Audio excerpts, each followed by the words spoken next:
Gold is becoming a metaphor for fear, my next guest says, and he says it could take prices much higher. Joining us now in studio is Scotty George, Chief Investment Strategist for Alexander Capital. And he has over 30 years experience on Wall Street, so he knows what he's talking about. Welcome back, Scotty. Good to speak with you. Good to be with you. So a metaphor for fear, I know we have spoken about this in the past, and you do see gold as one of the ultimate safe havens, but can rallies in safe havens be sustainable? Are they sustainable? By definition, they're not. By definition, emotions like fear and happiness and uncertainty are not predominant in our hierarchy of needs, so they're really aberrations. So these kind of spikes that occur in the market, in precious metals or in bonds, even in stocks when they're rallying in a linear fashion straight up, these are more emotionally driven rallies than they are based upon a strict fundamental that would deem prices to be appropriate. Now, you say the rally's almost at a midpoint, so right.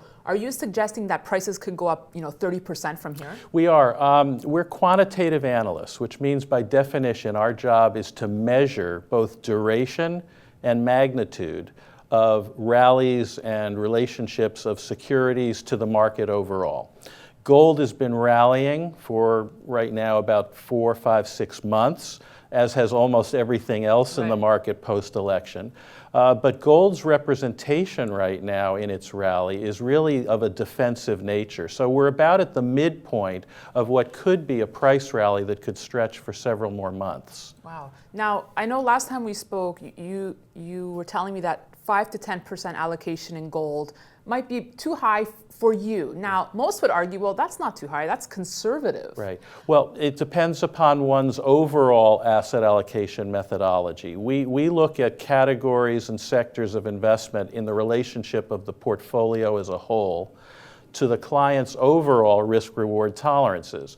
A 5% allocation into gold specifically would represent a very sizable piece of a portfolio in a special situation category.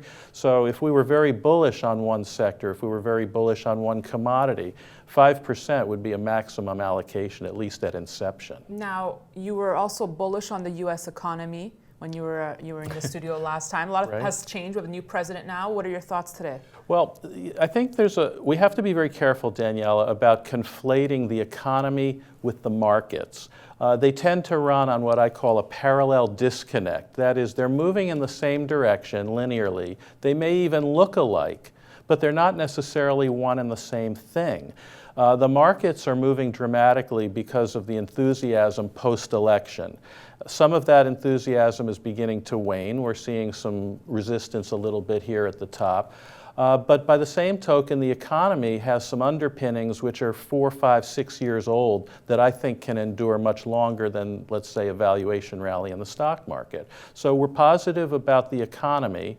We're concerned about some of the politics and some of the meandering that's taking place coming out of Congress and the administration.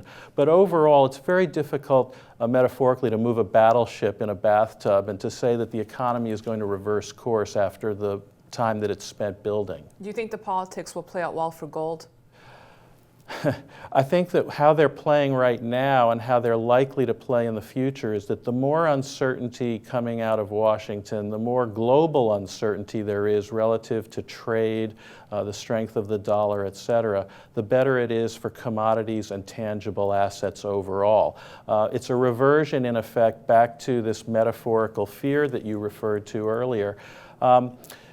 Indulge me a minute. Gold itself is both a noun and a commodity. And in the lexicon of our language, we use gold to mean something good. We say the golden paradise, the golden temple, gilded in gold edge. Those are typically positive metaphors that we use to associate the noun gold.